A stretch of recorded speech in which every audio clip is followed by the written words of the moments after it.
Good evening. My name is Becky Forrestal, and I've worked in Wildwood for 14 years, and that's as long as Wildwood has been a city.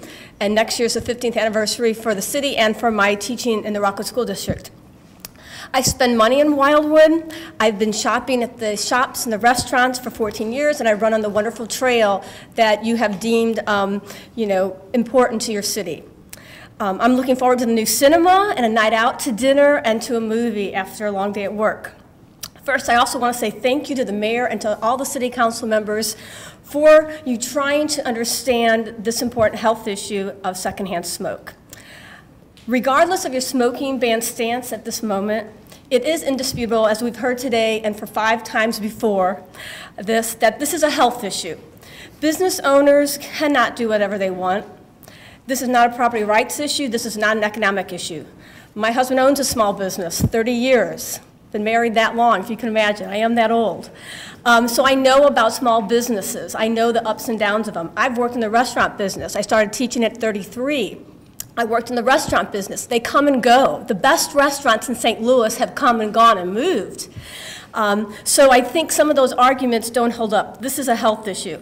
This is an issue about the quality of life of workers and patrons of businesses in Wildwood who have the expectation that this great city will make a safe place for them, that when they go into businesses and work in your businesses, they'll be safe from the dangerous chemicals and toxins found in secondhand smoke.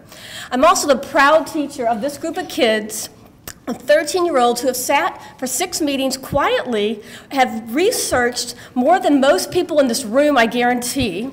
They've analyzed alternatives.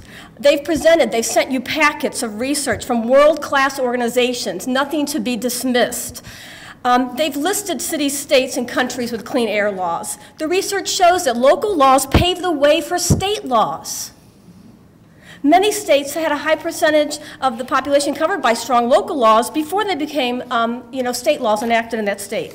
The students have also been questioned by a panel of lawyers in Jeff City at a state competition that you can see the evidence in the back here.